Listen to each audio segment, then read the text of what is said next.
Eu chorei ainda vestida de noiva. O vestido branco que tantas irmãs elogiaram no altar estava amassado quando eu me sentei na beira da cama naquela primeira noite. O buquê já estava jogado sobre a cômoda, a maquiagem misturada com lágrimas. E a frase que ele disse ainda ecoava na minha mente como um julgamento silencioso. Eu casei porque era o certo, não porque eu sabia amar. Naquele instante, eu senti algo quebrar dentro de mim. Eu não estava diante de uma traição comum. Daí eu estava diante de uma verdade que Deus permitiu vir à luz antes que minha vida inteira fosse construída sobre uma mentira. Filho de ancião, exemplo na igreja, respeitado por todos. Mas no quarto fechado, a realidade era outra. Será que eu me casei com um homem ou com uma imagem? Se você quer entender o que aconteceu naquela noite e como Deus revelou tudo no momento mais inesperado, fica comigo até o fim. Comenta aqui de qual cidade você está assistindo e que horas são agora na sua região. E se ainda não é inscrito, se inscreve no canal, porque essa história pode tocar algo profundo no seu coração. Meu nome é Mariana.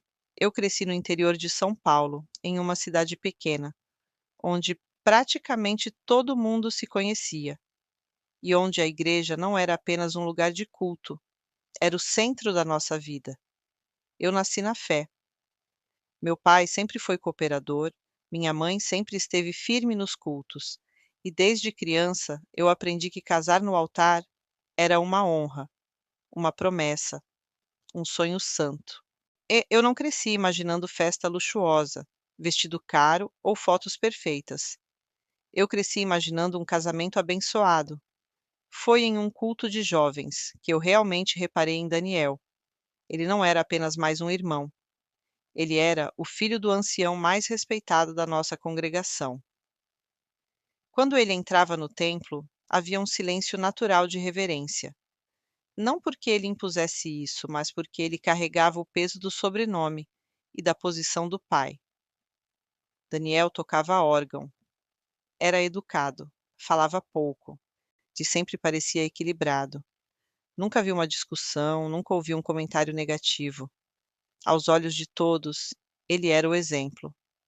E eu me senti escolhida quando ele começou a conversar comigo. No início, eram olhares discretos, depois mensagens simples perguntando como eu estava. Ele falava de planos, de servir a Deus, de formar uma família dentro da doutrina. Cada palavra parecia alinhada com tudo que eu sonhei. Mas hoje, olhando para trás, ou se eu percebo que talvez eu estivesse mais apaixonada pela ideia do que pela pessoa. Quando ele me pediu em namoro, meu coração disparou. Lembro da minha mãe emocionada dizendo: Filha, Deus está te honrando.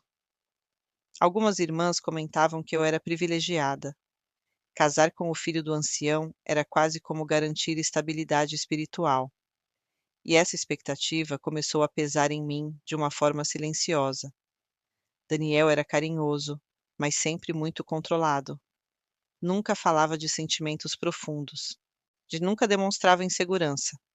Ele era correto demais, perfeito demais.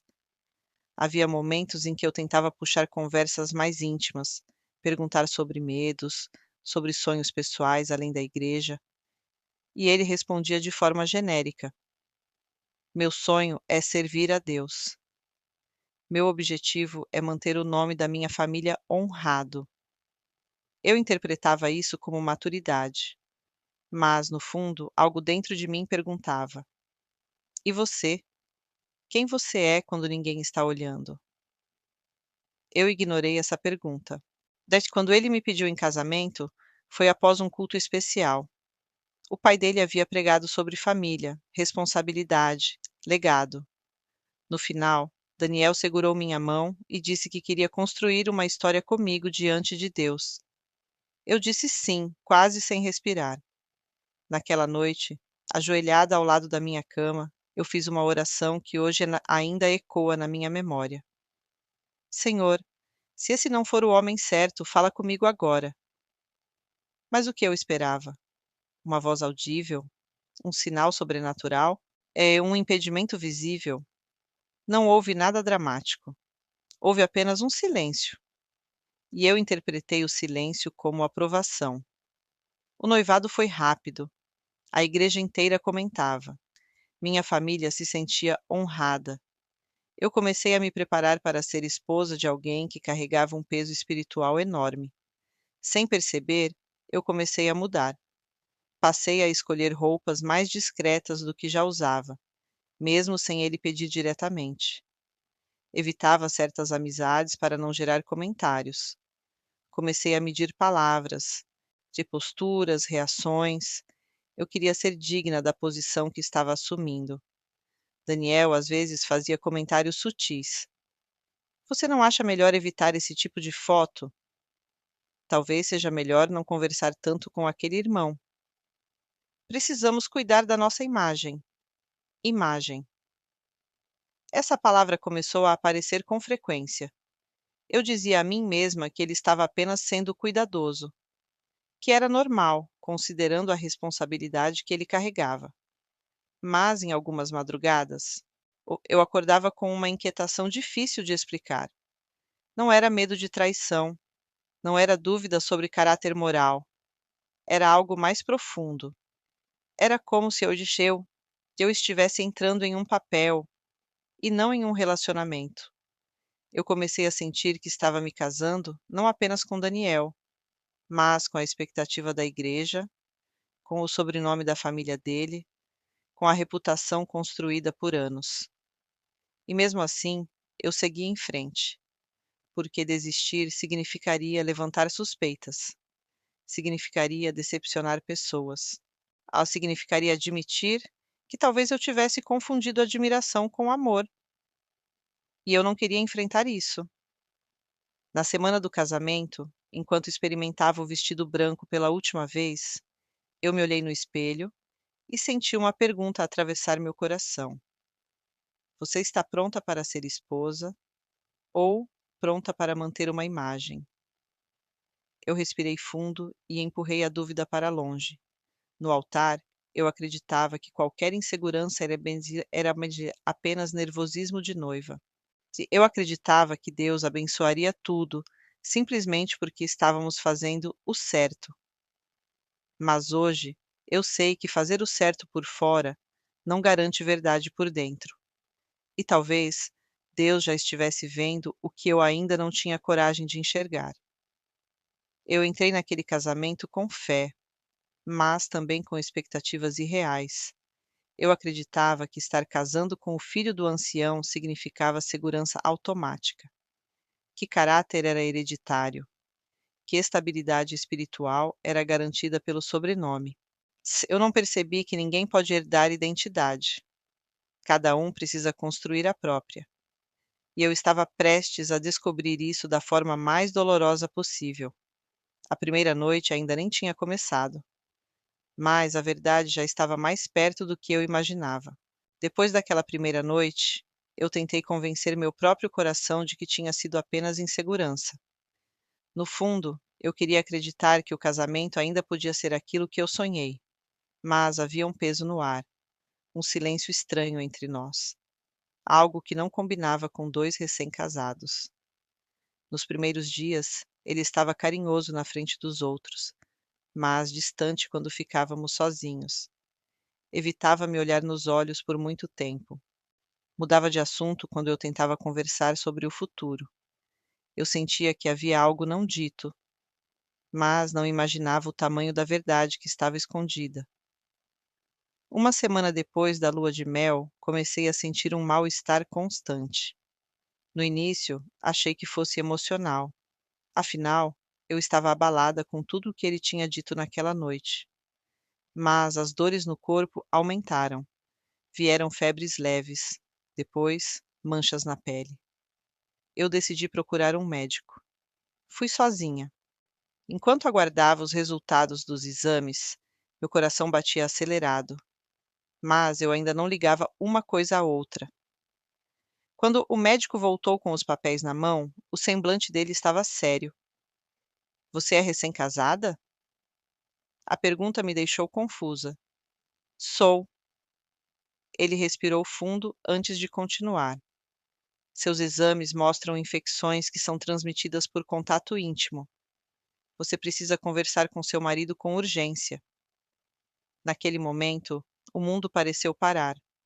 Eu não conseguia ouvir mais nada, e só via os lábios dele se movendo, explicando nomes técnicos, tratamentos, cuidados. 5 infecções, 5 diagnósticos diferentes. Saí do consultório em choque. Sentei dentro do carro e chorei até faltar ar. Não era apenas dor física, era traição, era humilhação, era incredulidade. Filho de ancião, respeitado por todos, exemplo dentro da igreja. E eu ali, carregando consequências de um passado que não era meu. Esperei ele chegar naquela noite. Não gritei, não fiz escândalo. E apenas coloquei os exames sobre a mesa. Ele olhou, ficou pálido. O silêncio dele falou antes das palavras. Foi antes do casamento. Eu pensei que já tinha passado. Eu não sabia que ainda estava. Você não sabia? Ou não quis saber? Perguntei com a voz embargada. Ele começou a chorar. Disse que tinha errado antes de me conhecer. Que teve medo de me perder se contasse. Que acreditou que Deus já tinha perdoado e que, portanto, o assunto estava encerrado. E mas perdão não apaga consequência, quando não há responsabilidade. Eu senti algo quebrar dentro de mim naquele instante. Não era apenas confiança, era já a imagem que eu tinha construído dele. Eu tinha me casado com uma ideia, com uma reputação, com um sobrenome respeitado. Mas dentro de casa, a verdade era outra. Nos dias seguintes, começamos uma rotina de consultas e tratamentos. Eu exigi que ele também fizesse exames completos. Pela primeira vez, vi nele não o filho do ancião, mas um homem assustado diante das próprias escolhas. Houve noites em que eu me perguntava se deveria ir embora. Pensava na vergonha, no que as pessoas diriam, no escândalo. Mas, acima de tudo, pensava na minha dignidade. Foi então que eu me ajoelhei. Não fiz uma oração bonita. Não citei versículos. Eu apenas disse: Deus, se isso é livramento, me dá discernimento. Se é prova, me dá força. Mas não me deixa agir pela emoção. Naquele silêncio, senti algo diferente. Não foi uma voz audível, ou foi paz. Uma paz que não combinava com a situação. Como se Deus dissesse: Eu estou revelando para proteger você. E foi aí que eu comecei a enxergar além da dor. Ele não tinha me traído depois do casamento, mas tinha me enganado ao esconder algo tão sério. Ele escolheu casar sem resolver completamente o passado. Escolheu omitir. Escolheu arriscar minha saúde por medo de perder a imagem. Isso não era apenas erro, era imaturidade espiritual. Começamos conversas difíceis. Ele confessou que, e antes de se firmar na igreja, teve uma vida dupla. Disse que sentia vergonha de contar, especialmente sendo filho de quem era. A pressão para parecer perfeito foi maior que a coragem de ser transparente. Eu ouvi tudo com lágrimas nos olhos. Eu não estava ouvindo apenas um marido arrependido. Eu estava ouvindo um homem que sempre viveu tentando corresponder às expectativas dos outros. Mas eu também precisava ser ouvida. Disse a ele que confiança não se reconstrói com lágrimas, mas com atitudes, e que eu não seria cúmplice do silêncio, que se continuássemos casados, seria com verdade absoluta. Foi a primeira vez que senti que eu estava firme, não como vítima, mas como mulher consciente. O tratamento começou a fazer efeito. Aos poucos, os exames foram melhorando. Minha saúde foi sendo restaurada. E junto com ela, algo dentro de mim também foi sendo curado. Eu entendi que Deus não tinha falhado comigo. Ele tinha permitido que a verdade viesse à tona cedo, antes de filhos, antes de anos de convivência, antes que uma mentira maior fosse construída. Eu ainda não sabia qual seria o desfecho do nosso casamento. Havia dias de esperança e dias de dúvida. Mas uma coisa era certa: eu nunca mais confundiria aparência com caráter. Se você está vivendo algo parecido, não ignore os sinais. Ore, sim, mas também observe. Deus fala de muitas formas, inclusive através das circunstâncias que doem. No próximo momento dessa história, eu vou contar qual decisão definitiva eu tomei e como uma atitude inesperada dele mudou completamente o rumo do nosso lar. Porque, às vezes, o maior milagre não é evitar a ferida, é transformar a ferida em testemunho. Depois que a verdade veio à tona e o tratamento começou, nossa casa ficou em silêncio por muitos dias. Não era um silêncio de paz, era um silêncio de reconstrução. Cada palavra precisava ser pensada, cada gesto era observado. Eu estava cansada, cansada de chorar escondido no banheiro, cansada de fingir normalidade na frente dos irmãos, cansada de olhar para ele e lembrar do consultório, dos exames, da sensação de traição.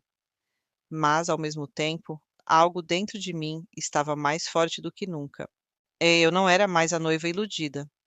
Eu era uma mulher que tinha encarado a verdade de frente. Uma noite, depois de mais uma conversa difícil, eu disse: eu preciso de um tempo. Ele me olhou assustado. Tempo para quê? Tempo para saber se eu consigo continuar. Tempo para ouvir a Deus sem pressão. Eu não saí de casa naquele momento, mas emocionalmente eu recuei. Passei a me dedicar mais às minhas orações, às minhas leituras, a ficar sozinha com Deus. Eu precisava ter certeza de que qualquer decisão que eu tomasse não seria movida por raiva, mas por direção. Foi nesse período que algo inesperado aconteceu. Ele começou a mudar, não apenas no discurso, mas nas atitudes. Procurou acompanhamento pastoral por conta própria. Confessou ao pai, algo que eu jamais imaginei que ele teria coragem de fazer. Assumiu responsabilidade sem me culpar, sem justificar, sem minimizar. Um dia, ele chegou em casa com os olhos vermelhos. Eu contei tudo. Eu sabia o que aquilo significava. Para um homem que sempre viveu sob as imagens de perfeição, admitir o erro era como derrubar o próprio pedestal. Eu não quero mais viver de aparência. Se você decidir ir embora, eu vou entender. Mas eu não quero continuar sendo alguém que esconde. Aquelas palavras mexeram comigo. Pela primeira vez, eu não via um homem defendendo a própria reputação. Eu via alguém verdadeiramente quebrantado. Os meses passaram. Meu tratamento foi concluído com sucesso. Os exames vieram negativos. Minha saúde foi restaurada completamente. E enquanto meu corpo era curado, nosso relacionamento também passava por um processo lento de restauração. Não foi mágico, não foi rápido. Houve recaídas emocionais. Houve dias em que eu lembrava de tudo e sentia raiva novamente. Houve noites em que eu perguntava a Deus se estava fazendo a escolha certa. Mas, cada vez que eu orava, sentia paz ao permanecer. Eu estabeleci limites claros, transparência total, acompanhamento contínuo, diálogo aberto. Ele aceitou tudo sem questionar. Entendeu que confiança não se exige, se reconstrói. E então, algo começou a florescer onde antes havia dor.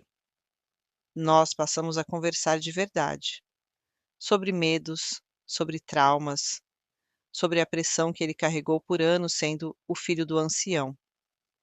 Eu entendi que muitos dos erros dele nasceram do medo de decepcionar. Isso não justificava, mas explicava. Só que compreender não é o mesmo que aceitar o erro. É decidir lidar com ele de forma madura. Um dia, durante um culto, enquanto o hino tocava, eu senti algo diferente no meu coração. Não era euforia, era convicção. Eu percebi que, se Deus tivesse permitido aquela revelação antes de termos filhos, antes de construirmos uma história longa, era porque Ele estava nos dando a chance de recomeçar certo. Eu segurei a mão dele. Não foi um gesto teatral. Foi simples, mas carregado de significado. Naquele instante, eu decidi ficar. Não por medo da opinião dos outros, não por aparência, mas porque eu vi fruto de arrependimento verdadeiro. E eu dizer algo muito sério. Permanecer só vale a pena quando há mudança real. Se houvesse mentira contínua, descaso ou repetição de erro, minha decisão seria outra. Perdão não é tolerar desrespeito. Perdão é liberar o peso quando há transformação. Hoje, olhando para trás, eu entendo que Deus me deu um livramento diferente do que eu imaginava. Eu pensava que livramento era sair correndo de uma situação difícil, mas, naquele caso, foi revelar o que estava oculto antes que fosse tarde demais. Nosso casamento não começou como eu sonhei. Começou com dor, com exames médicos, com lágrimas, mas também começou com verdade. E verdade é uma base muito mais sólida do que aparência. Algum tempo depois, quando contamos nosso testemunho de forma reservada para aconselhar outro casal que passava por algo semelhante, eu percebi o propósito em tudo. Minha ferida virou instrumento de orientação. Minha dor virou alerta para outras mulheres não ignorarem sinais. E meu casamento, que quase terminou nos primeiros meses, se tornou mais forte do que teria sido se a mentira tivesse permanecido escondida. Hoje, quando olho para ele, eu não vejo mais apenas o erro. Eu vejo o processo. Vejo o homem que decidiu abandonar a máscara. Vejo alguém que entendeu que santidade não é parecer perfeito, mas ser verdadeiro diante de Deus. E se você está vivendo algo parecido, eu não posso dizer automaticamente para você ficar ou sair. Cada situação é única, mas eu posso dizer uma coisa: não tome decisões baseadas apenas na emoção do momento. Ore, observe as atitudes. Veja se há arrependimento real ou apenas medo de perder. E, acima de tudo, lembre-se: sua dignidade vem de Deus, não do estado civil. Aquela noite da lua de mel nunca será esquecida. Mas ela deixou de ser o símbolo de uma decepção para se tornar o marco de uma transformação. Às vezes, Deus permite que a verdade doa para que a mentira não destrua. Se essa história falou com você, escreve aqui nos comentários. Deus revela no tempo certo. E compartilha com alguém que precisa ouvir isso, porque aquilo que quase destruiu meu lar se tornou o testemunho que fortaleceu nossa fé. Mesmo depois de decidir permanecer, o processo não terminou ali. Muitas pessoas pensam que o perdão é um ponto final, mas, na verdade, ele é o início de uma caminhada. E caminhar exige constância. Houve dias bons, dias em que ríamos juntos, cozinhávamos, planejávamos o futuro com esperança renovada. Mas também houve dias em que uma simples lembrança despertava tudo de novo dentro de mim. Bastava ouvir alguém falar sobre confiança ou fidelidade para meu coração apertar. Eu aprendi algo muito importante nesse período. Cura emocional não acontece na mesma velocidade que cura física. Meus exames estavam limpos, meu corpo estava restaurado, mas minha mente ainda precisava ser renovada. Comecei a buscar aconselhamento também. Não porque eu era fraca, mas porque eu queria ser saudável. Eu não queria viver fiscalizando cada passo dele. Não queria transformar nosso lar em um ambiente de suspeita permanente. Eu queria paz de verdade. Enquanto isso, ele continuava demonstrando mudança. Não era apenas dentro de casa. Era na postura, nas conversas, na humildade. Ele já não tentava defender o passado. Não justificava. Quando o assunto surgia, ele assumia. Eu errei e quase destruí tudo. Essas palavras, ditas sem orgulho, começaram a reconstruir algo dentro de mim. Um dia, meses depois de todo o ocorrido, recebi uma mensagem de uma irmã da igreja. Ela pedia oração pelo casamento dela. Se descobriu traições repetidas e estava sem forças para decidir o que fazer. Eu sentei na cama segurando o celular e chorei. porque pela primeira vez eu entendi que minha história não era apenas sobre mim. Conversei com ela com cuidado. Não dei ordens, não disse, faça como eu fiz. Apenas compartilhei meu processo. Falei sobre observar frutos, sobre não aceitar desrespeito contínuo, sobre não confundir arrependimento verdadeiro com medo das consequências. Depois daquela conversa, daí percebi algo muito profundo. Deus transforma experiências dolorosas em ferramentas de ajuda. Se nada tivesse sido revelado, talvez meu casamento fosse construído sobre aparência por anos. Talvez filhos viessem em meio a mentiras não resolvidas. Talvez a explosão fosse muito maior no futuro. Mas a verdade veio cedo, e cedo o suficiente para nos dar escolha. Hoje, olhando para trás, eu consigo enxergar três grandes lições que essa fase me ensinou. A primeira: reputação não é caráter. Alguém pode ser respeitado publicamente e ainda assim lutar batalhas escondidas. Por isso, antes de casar, é essencial conhecer a pessoa além do que os outros dizem. A segunda: perdão não elimina a responsabilidade. Deus perdoa sim, mas ele também nos chama à maturidade. O erro do meu marido não foi apenas o passado, foi a omissão. E só houve restauração porque ele assumiu completamente o que fez. A terceira: livramento nem sempre é sair, às vezes é transformar. Se não houvesse mudança, minha decisão teria sido outra. Permanecer só fez sentido porque houve fruto visível, acompanhamento, humildade e verdade constante. Com o tempo, nossa relação se tornou mais transparente do que nunca. Conversamos sobre tudo. Não há mais espaço para silêncio constrangedor. Não há assuntos proibidos. E algo surpreendente aconteceu um ano depois. Descobri que estava grávida. Quando vi o resultado positivo, minhas mãos tremiam. Não de medo, mas de emoção. Eu lembrei imediatamente do consultório e dos exames, das lágrimas dentro do carro. Lembrei do dia em que achei que meu casamento tinha acabado antes mesmo de começar. E agora, ali, eu vi a vida. Vida que veio depois da verdade. Vida que veio depois da restauração. Quando contei a ele, ele chorou como nunca antes. Mas dessa vez, não eram lágrimas de culpa. Eram lágrimas de gratidão. Deus nos deu outra chance, ele disse. E eu sabia que era verdade. Nossa história não é perfeita. Não virou conto de fadas. E nós ainda precisamos escolher diariamente a sinceridade, a vigilância espiritual, o diálogo aberto. Mas hoje existe algo que antes não existia: base sólida. Se você está me ouvindo e passando por algo semelhante, eu quero dizer com muita clareza: não normalize mentira. Não romantize sofrimento. Não permaneça onde não há arrependimento real. Mas também não descarte automaticamente aquilo que Deus pode estar restaurando. Busque direção, observe frutos, dê tempo ao processo. E lembre-se, sua identidade não está em ser esposa, nem em manter uma aparência diante da igreja ou da sociedade. Sua identidade está em ser filha de Deus. Eu pensei que minha lua de mel seria lembrada como o início da felicidade. Por muito tempo, ela foi lembrada como o início da dor. Hoje, ela é lembrada como o início da verdade.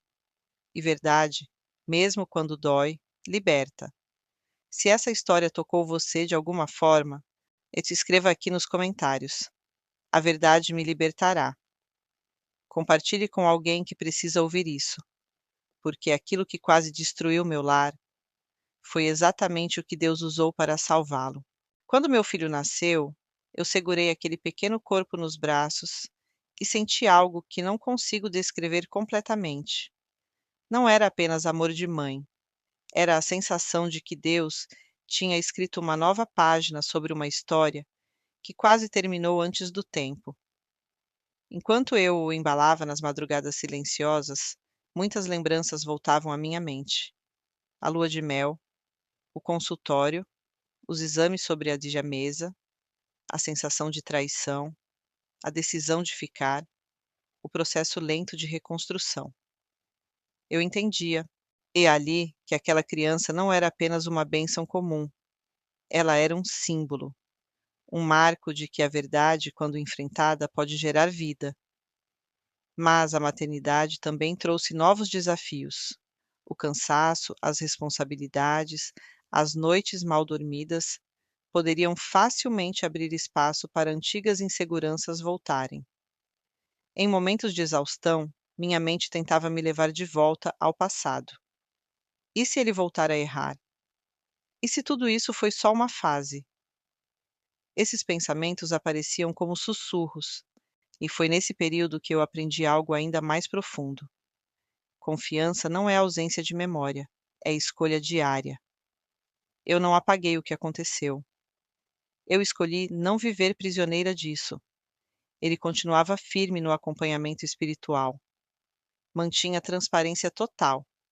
Não havia mais segredos de celular, mudanças bruscas de comportamento ou desculpas vazias. As atitudes falavam antes das palavras. Um dia, fomos convidados para conversar com um casal que estava à beira da separação. O marido havia escondido erros do passado e a esposa estava devastada. Enquanto eu ouvia aquela mulher chorar, eu me vi nela. Eu poderia ter falado com dureza, poderia ter dito: não aceite isso. Mas Deus me deu sensibilidade. Eu disse algo que nasceu da minha própria dor. A pergunta não é apenas o que ele fez. A pergunta é: quem ele está sendo agora? Aquela frase ficou ecoando na sala. Depois daquela conversa, meu marido compartilhou também seu lado. Falou sobre orgulho, medo de decepcionar, vida dupla antes do casamento e o peso de viver tentando sustentar uma imagem perfeita. Pela primeira vez, nós dois falamos juntos como um time, não como acusador e acusado, não como vítima e culpado, mas como duas pessoas que enfrentaram uma crise e decidiram transformá-la em crescimento. Naquela noite, voltando para casa, eu percebi que nosso testemunho tinha se tornado missão. O que quase nos destruiu estava agora sendo usado para fortalecer outros. Gente, não romantizo o sofrimento. Se pudesse escolher, preferiria não ter passado por tudo aquilo. Mas, se a dor já veio, que ela produza fruto. Com o tempo, nossa história começou a ser conhecida de forma discreta entre alguns irmãos. Não como escândalo, mas como exemplo de restauração responsável. Sempre deixamos claro: só houve continuidade porque houve arrependimento verdadeiro, acompanhamento e mudança real. Sem isso, nossa decisão teria sido diferente. E eu faço questão de repetir isso porque muitas mulheres confundem fé com tolerância ao abuso. Fé não é fechar os olhos. Fé é enxergar com discernimento. Hoje, anos depois daquela lua de mel marcada por lágrimas, eu consigo olhar para trás sem peso no coração. A cicatriz existe, mas não dói mais. Ela apenas me lembra de onde Deus nos tirou. Nosso casamento amadureceu. Aprendemos a conversar antes que o silêncio se torne distância. Aprendemos a admitir fraquezas antes que virem segredos. Aprendemos que santidade não é parecer forte, mas reconhecer vulnerabilidade diante de Deus. Meu marido costuma dizer algo que me marcou profundamente. Eu quase perdi o melhor presente da minha vida por causa da minha covardia de contar a verdade. E cada vez que ele fala isso, eu vejo humildade, não autopiedade. Se você está ouvindo essa história até aqui, talvez esteja vivendo algo parecido. Talvez tenha descoberto uma omissão. Talvez esteja ferido. Talvez esteja confuso. Eu não posso decidir por você, mas posso deixar alguns princípios que aprendi na prática. Primeiro, não ignore sinais. O amor não deve te tornar cego. Segundo, arrependimento verdadeiro vem acompanhado de atitudes consistentes, não apenas lágrimas. Terceiro, você não é responsável pelos erros do outro, mas é responsável pelas decisões que toma depois de descobrir a verdade. E quarto, Deus pode restaurar, mas ele não obriga ninguém a permanecer onde não há transformação. Aquela jovem noiva que chorou sentada na beira da cama não imaginava que, anos depois, estaria contando essa história com paz no coração. Eu achei que minha história seria marcada pela vergonha, mas ela foi marcada pela verdade. Eu achei que seria conhecida como a mulher traída, mas me tornei a mulher que enfrentou a realidade com coragem. Eu achei que meu casamento tinha começado errado demais para dar certo. Mas aprendi que o começo não determina o fim quando há disposição de mudança. E se eu não pudesse voltar naquela noite da lua de mel e falar com aquela versão de mim mesma, eu diria: você vai sobreviver, vai doer, mas vai te fortalecer. E Deus não perdeu o controle, porque Ele nunca perdeu. A revelação veio no tempo certo, antes de filhos, antes de anos de convivência, antes que a mentira criasse raízes mais profundas. E hoje, quando olho para minha família reunida à mesa, eu não vejo apenas o que quase foi perdido, eu vejo o que foi reconstruído. E se essa história falou ao seu coração, escreva aqui: Deus transforma a dor em propósito. E lembre-se, às vezes, o maior milagre não é evitar a queda, é levantar com maturidade, verdade e fé. Anos se passaram desde aquela noite que marcou o início da minha vida de casada com lágrimas. Hoje, quando lembro da jovem noiva sentada na beira da cama, com o vestido ainda amassado e o coração em pedaços, eu não sinto mais desespero. Sinto compaixão. Eu era ingênua. Acreditava que casar com o filho do ancião, respeitado por todos, era garantia automática de segurança emocional e espiritual. Aprendi da forma mais dura que posição não substitui caráter, e sobrenome não define maturidade. Mas também aprendi que erro não precisa ser sentença definitiva quando há transformação verdadeira. Depois do nascimento do nosso filho, a rotina nos colocou diante de uma nova fase. Criança pequena exige união, paciência e parceria constante. E foi nesse cenário que percebi algo importante. Nós tínhamos nos tornado aliados. Antes, eu o via como alguém que me feriu. Depois do processo de restauração, comecei a enxergá-lo como alguém que também estava lutando para se tornar melhor. E isso não apagou o passado, mas mudou a perspectiva. Houve um momento específico que marcou essa virada dentro de mim. Estávamos organizando documentos antigos quando encontrei, guardados em uma pasta, os exames médicos daquele período. Meu coração acelerou por um instante. As lembranças vieram com força. Eu poderia ter fechado a pasta rapidamente e ignorado, mas, em vez disso, eu respirei fundo e chamei ele. Eu encontrei isso.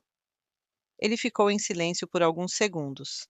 Se depois respondeu: se você quiser jogar fora, eu entendo. Olhei para aqueles papéis e percebi que eles já não tinham poder sobre mim. Não, eu quero guardar, não como dor, mas como lembrança do que Deus nos livrou de perder.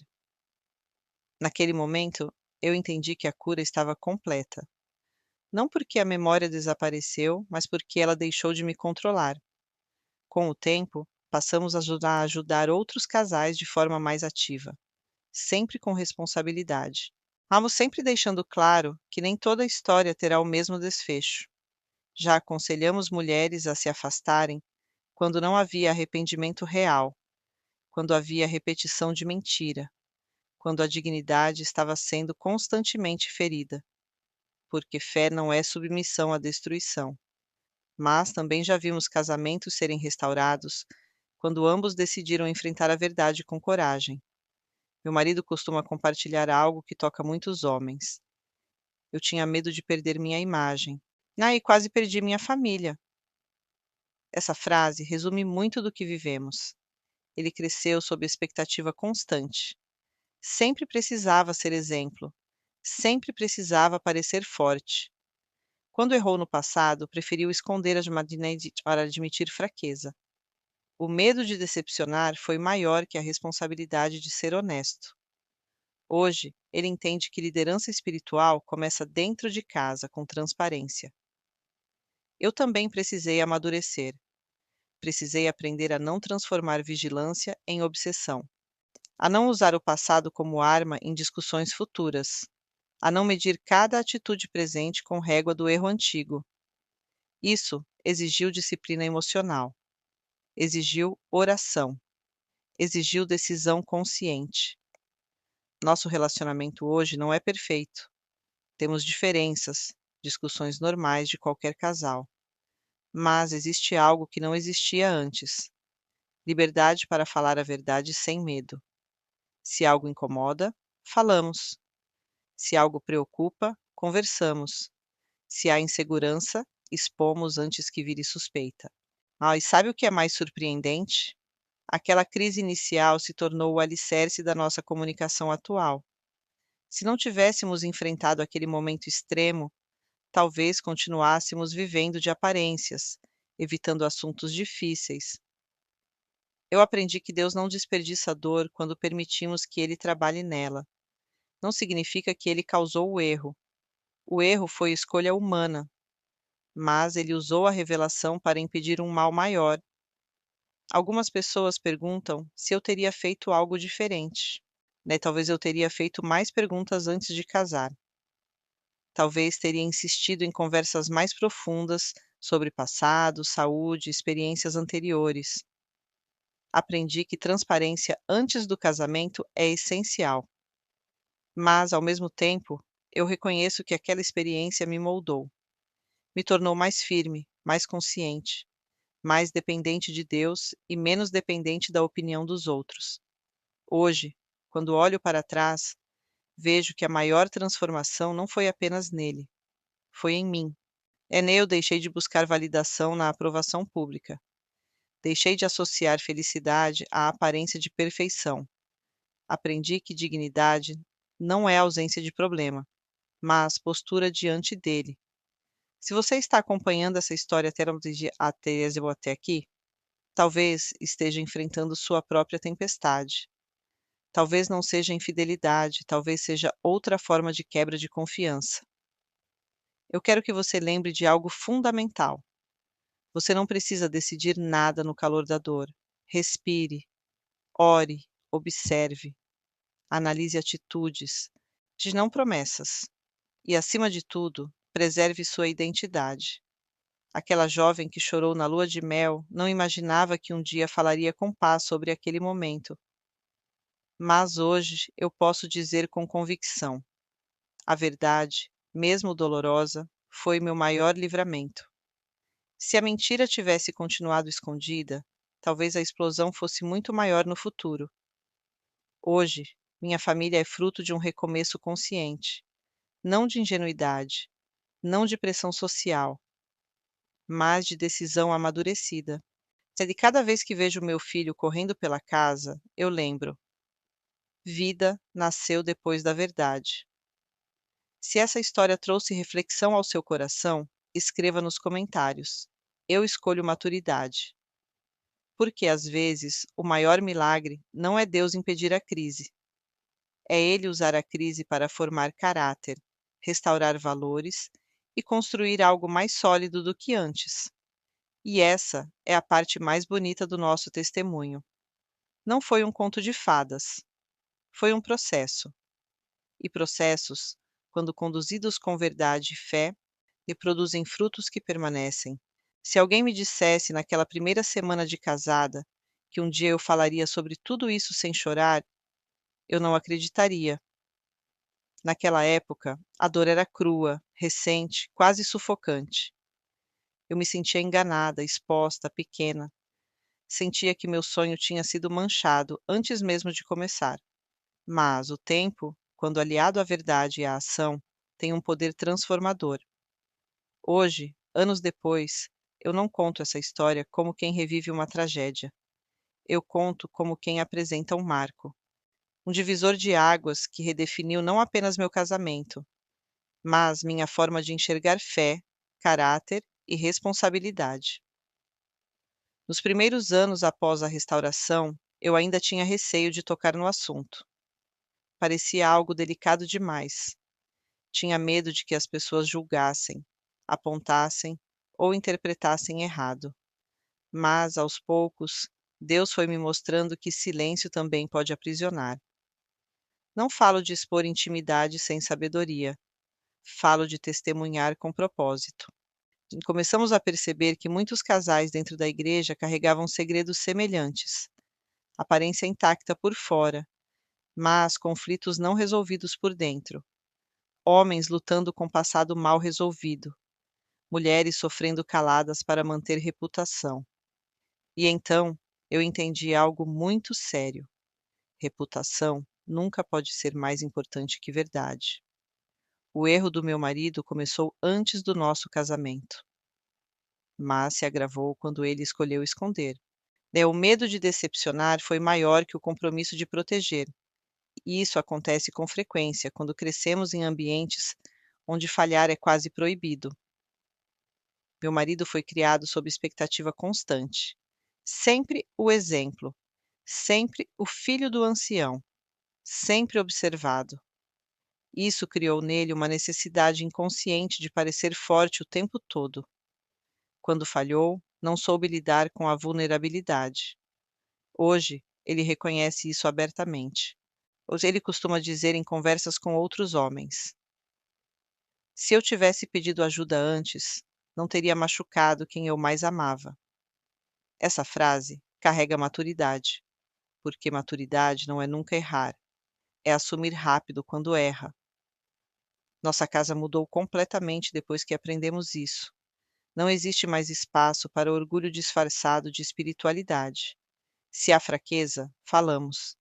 Se há dúvida, conversamos. Se há tentação, buscamos ajuda. Não esperamos a queda para agir. Onei e eu também precisei aprender uma lição fundamental. Perdão não é amnésia. Perdoar não significou apagar memória. Significou escolher não usar o passado como arma. Significou não reviver o erro em cada discussão. Significou não tratar meu marido eternamente como alguém em débito. Mas isso só foi possível porque houve transformação consistente. Se houvesse repetição, manipulação ou desrespeito contínuo, minha decisão teria sido diferente. Daí eu sempre faço questão de dizer isso para outras mulheres. Permanência sem mudança não é fé, é autoabandono. Com o tempo, nosso testemunho passou a alcançar pessoas, além do nosso círculo próximo. Casais nos procuraram, jovens noivos pediram orientação antes de casar. E uma das perguntas que mais ouvimos é: como saber se o arrependimento é verdadeiro? Eu respondo com algo simples, mas profundo. Arrependimento verdadeiro muda comportamento, mesmo quando ninguém está olhando. E lágrimas são fáceis, promessas são fáceis. Mas disciplina diária, acompanhamento contínuo e humildade constante revelam verdade. Outra pergunta comum é: você nunca mais sentiu insegurança? Senti sim, principalmente no início, mas aprendi a confrontar meus pensamentos com fatos. Ele estava diferente, ele estava comprometido, ele estava transparente. Confiança não voltou de uma vez.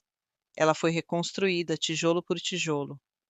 Hoje, quando vejo nosso filho crescendo em um ambiente de diálogo aberto, eu agradeço por termos enfrentado a crise em vez de fingir que ela não existia, porque filhos aprendem mais pelo que veem do que pelo que ouvem. Se tivéssemos mantido aparência e silêncio, talvez ele crescesse aprendendo que esconder é normal, mas escolhemos ensinar que assumir é mais nobre que disfarçar. Às vezes me perguntam se eu me arrependo de ter ficado. Não, eu me arrependeria se tivesse permanecido sem mudança. Mas eu não fiquei por medo da opinião alheia. Fiquei porque vi fruto real. E essa diferença é tudo. Hoje, quando olho para o homem ao meu lado, eu não vejo apenas o erro do passado. Vejo o processo. Vejo as noites de oração. Vejo o esforço consciente de nunca mais colocar orgulho acima da verdade. Vejo alguém que aprendeu que santidade começa com sinceridade. E eu também me tornei alguém diferente, mais firme, mais consciente, menos impressionada por títulos e mais atenta a caráter. Aprendi a fazer perguntas difíceis antes de decisões importantes. Daí aprendi que espiritualidade verdadeira não se mede por cargo, mas por coerência. Aprendi que Deus não precisa de aparência para operar. Ele trabalha na verdade. Se você está lendo essa história e se encontra no meio da dor, eu quero te lembrar de algo essencial. O momento que parece o fim pode ser o começo de algo mais sólido, mas isso depende das escolhas feitas depois da revelação. Você pode endurecer o coração ou amadurecer, pode negar ou assumir, pode fugir ou enfrentar. Se nós escolhemos enfrentar, e essa escolha moldou nosso legado. Hoje, nossa história não é marcada pelo escândalo que poderia ter sido, é marcada pela restauração que decidimos construir. E todas as vezes que alguém nos procura dizendo: "Sua história me deu esperança", eu percebo que nada foi em vão. Aquela noite de lágrimas na lua de mel não define mais meu casamento. Ela define o ponto onde decidimos trocar aparência por verdade. Se essa jornada trouxe reflexão ao seu coração, escreva nos comentários. Verdade constrói. Porque no fim das contas, não é a ausência de crise que fortalece um relacionamento. É a coragem de lidar com ela de forma madura. E essa é a herança que escolhemos deixar. Se eu pudesse sentar hoje ao lado daquela jovem recém-casada, ainda com o vestido branco guardado no armário e o coração confuso depois da lua de mel, eu não começaria com conselhos duros. Eu começaria com um abraço. Porque antes de qualquer lição, houve dor, houve choque, houve sensação de traição, houve medo do julgamento.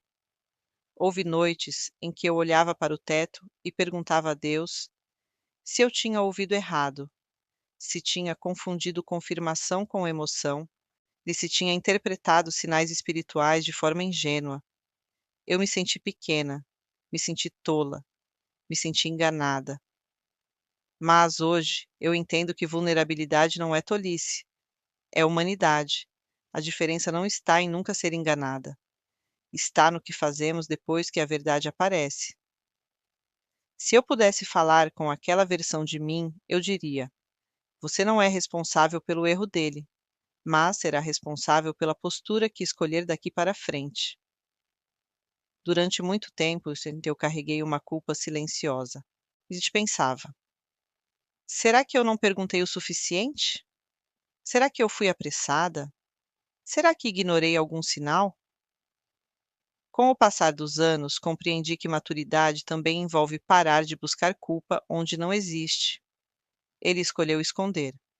Ele escolheu omitir. Ele escolheu casar sem resolver completamente o passado. E quando a verdade veio à tona, eu tive que escolher como reagir. Não foi uma escolha simples, não foi romântica, foi racional e espiritual ao mesmo tempo. Eu precisei separar três coisas dentro de mim: a dor do orgulho ferido, o medo da opinião alheia e o discernimento sobre o caráter atual dele. Essas três coisas pareciam misturadas no início. Eu estava magoada, mas também envergonhada. Estava decepcionada, mas também preocupada com o que diriam se nos separássemos logo após o casamento. Foi somente quando me afastei do barulho externo que consegui ouvir minha própria consciência. Eu aprendi que decisões importantes precisam de silêncio. De a constância das mudanças? Foi a constância das mudanças. Foi a disposição de buscar ajuda sem que eu pedisse. Foi a humildade de confessar sem tentar se proteger. Foi a transparência contínua, mesmo quando o assunto já não era recente. Confiança é reconstruída na repetição diária de atitudes corretas. Se eu pudesse aconselhar noivos hoje, eu diria algo muito direto. Conversem sobre passado com maturidade antes de casar. Não idealizem demais. não coloquem ninguém em pedestal. Todos têm história, mas história mal resolvida pode virar problema dentro do casamento. Também diria às mulheres: não confundam cargo espiritual com caráter comprovado. Alguém pode ter posição, pode ter família respeitada, pode ter boa reputação pública e ainda assim precisar amadurecer profundamente em áreas invisíveis. Caráter é revelado no secreto. Hoje, e olhando para meu marido, eu vejo alguém diferente do homem que eu conheci naquela primeira noite de casamento. Não porque ele se tornou perfeito, mas porque ele se tornou verdadeiro. E verdade é mais poderosa que aparência. Nosso relacionamento não se sustenta mais em imagem, se sustenta em diálogo. Se algo incomoda, falamos. Se há insegurança, trazemos à luz. Se há erro, resolvemos rápido. Não deixamos mais o silêncio virar esconderijo. Uma das maiores lições que essa experiência me trouxe foi entender que Deus não precisa de cenários perfeitos para operar. Ele trabalha com pessoas reais, com falhas reais, com decisões reais. Mas ele não obriga ninguém a mudar. Mudança exige escolha. E foi a escolha dele, diária, consistente, que tornou possível a minha permanência. Se hoje eu estou em paz contando essa história, não é porque ela foi fácil, é porque ela foi enfrentada. Daí há algo que poucas pessoas falam: restauração dá trabalho. Exige confrontar orgulho, lidar com memórias, reconstruir confiança, aceitar acompanhamento, abrir mão de imagem. Nem todo mundo está disposto, por isso nem toda história termina igual. Mas quando há disposição genuína, o resultado é maturidade. Eu me tornei uma mulher mais consciente depois dessa crise, mais firme, mais atenta, menos impressionada com títulos, mais focada em coerência. Aprendi que dignidade não depende do comportamento do outro, mas da minha postura diante dele. Se eu tivesse permanecido sem mudança real, eu teria me traído, mas eu permaneci porque vi transformação concreta. Essa diferença é essencial. Hoje, quando vejo nosso filho crescendo, penso no legado que estamos construindo. Ele não crescerá acreditando que a aparência é prioridade. Crescerá sabendo que verdade é base. E talvez essa seja a maior herança dessa história. E aquela lua de mel que começou com lágrimas se tornou o ponto de partida para uma maturidade que eu não teria alcançado de outra forma. Não desejo dor a ninguém, mas se a dor vier, que ela produza crescimento.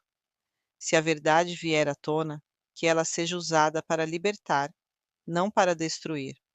Se você está no meio da sua própria crise, lembre-se, você não precisa decidir tudo hoje. Observe, ore, analise frutos, não discursos, e preserve sua identidade acima de qualquer relacionamento. E porque no final das contas, casamento saudável não é aquele que nunca enfrentou tempestade, é aquele que aprendeu a navegar depois dela. Se essa jornada tocou algo dentro de você, escreva: eu escolho verdade, porque foi a verdade, não a aparência, que salvou meu lar. E é a verdade que continua sustentando nossa história todos os dias. Durante muito tempo, eu achei que paz significava ausência de problema. Achava que um casamento abençoado seria aquele sem crises, sem lágrimas, sem decepções. Hoje, eu sei que paz não é isso. Paz é dormir tranquila mesmo depois de ter atravessado uma tempestade. Paz é olhar para trás e não sentir mais revolta. Paz é saber que, se a verdade não tivesse vindo à tona naquele início de casamento, talvez eu estivesse vivendo uma mentira confortável, mas frágil. Quando penso na trajetória da nossa história, percebo que houve três fases muito claras. A primeira foi a fase da ilusão. Eu estava apaixonada, confiante, orgulhosa da escolha que tinha feito. Via nele um homem forte, firme, espiritual. Via nossa união como algo perfeito. A segunda foi a fase da quebra. A revelação das doenças, o choque dos exames, o peso da omissão. Foi ali que minha imagem idealizada desmoronou. Foi doloroso, foi humilhante, foi assustador. Ei, mas a terceira fase é a que realmente define nossa história, a fase da construção consciente. Não reconstruímos nosso casamento sobre romantismo, reconstruímos sobre responsabilidade. Ele precisou aprender que esconder não protege ninguém. Eu precisei aprender que perdoar não é fraqueza quando há mudança real. Houve um momento específico, cerca de 2 anos depois de tudo o que aconteceu, que marcou essa nova etapa. Estávamos em casa, conversando sobre metas para o futuro, ou quando ele disse algo que ficou gravado em mim. Eu não quero mais ser lembrado pelo erro que cometi. Quero ser lembrado pela decisão que tomei depois dele. Essa frase resumiu tudo. Erro, todos podem cometer, mas nem todos escolhem assumir e transformar. Eu também fiz uma escolha importante. Não permitir que aquele episódio fosse o centro permanente da nossa identidade como casal. Não éramos o casal da crise. Não éramos a história da traição escondida. Éramos duas pessoas que enfrentaram uma verdade difícil e decidiram amadurecer. Com o passar dos anos, percebi que muitas pessoas vivem presas ao momento mais doloroso de suas histórias. Repetem a cena mentalmente, revivem emoções, alimentam ressentimentos. Eu poderia ter feito isso. Teria justificativa emocional para isso. Mas ressentimento constante não constrói nada. Eu precisei aprender a diferenciar memória de prisão. A memória permanece. A prisão é escolha. E eu escolhi não viver acorrentada a algo que já tinha sido tratado com verdade e responsabilidade. Hoje, quando conversamos com casais mais jovens, eu costumo dizer algo muito claro. Casamento não sobrevive apenas de amor. Sobrevive de caráter, diálogo e humildade. Amor pode existir mesmo em meio ao erro, mas caráter é o que determina se haverá restauração. Também aprendi algo muito importante sobre mim mesma. Antes de casar, eu associava muito minha identidade ao relacionamento. E sentia que ser esposa era parte central de quem eu era. Quando a crise veio, senti como se eu tivesse perdido não apenas confiança, mas valor. Foi um erro de percepção. Meu valor nunca esteve na fidelidade ou falha de outra pessoa. Meu valor sempre esteve em quem eu sou diante de Deus. Essa compreensão me deu liberdade para decidir com clareza, não com medo. Se eu tivesse decidido sair, teria sido com dignidade. Se decidi ficar, foi também com dignidade, porque a escolha foi consciente, sem não pressionada. Às vezes as pessoas perguntam se eu confio totalmente hoje. Confiança não é ingenuidade. Eu confio porque há transparência, porque há coerência entre discurso e prática, porque há prestação de contas voluntária. Confiança madura é diferente de confiança cega, e maturidade foi o maior fruto dessa experiência. Hoje, quando vejo meu marido orientando outros homens a não esconderem erros, a buscarem ajuda antes que seja tarde, eu percebo que Deus realmente transforma histórias. O que poderia ter sido escândalo virou alerta.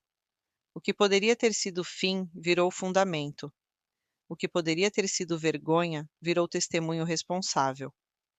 Mas quero deixar algo muito claro: nem toda história termina com reconciliação.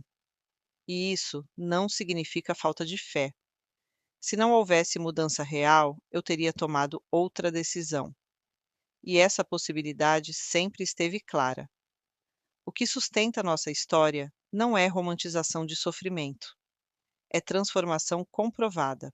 E aí, se você está passando por algo parecido, eu quero que reflita sobre 3 perguntas fundamentais. Existe arrependimento consistente ou apenas medo das consequências? Existe mudança visível ou apenas discurso emocional? Existe disposição de enfrentar acompanhamento e transparência ou resistência? As respostas honestas a essas perguntas trazem direção. Hoje, quando olho para a minha vida, vejo algo que não existia antes daquela crise: profundidade. Antes, eu tinha expectativa. Depois, eu ganhei discernimento. Antes, eu confiava pela imagem. Depois, eu confio pelos frutos. E isso muda tudo. Aquela jovem noiva que chorou na lua de mel não sabia que estava iniciando um processo de amadurecimento tão intenso. Ela só via dor, não via propósito. Mas propósito não se enxerga no meio da tempestade. Ele se revela depois que atravessamos. Se essa história te acompanhou até aqui, talvez não seja por acaso. Talvez você esteja precisando ouvir que crises não definem destino, decisões definem. E a decisão mais importante que tomamos foi escolher verdade acima de aparência. Hoje, nossa casa não é perfeita, mas é sincera. Não é idealizada, mas é sólida. Não é marcada por medo, mas por responsabilidade. E essa paz que sinto agora não é a paz da ingenuidade. É a paz de quem enfrentou a realidade e escolheu amadurecer.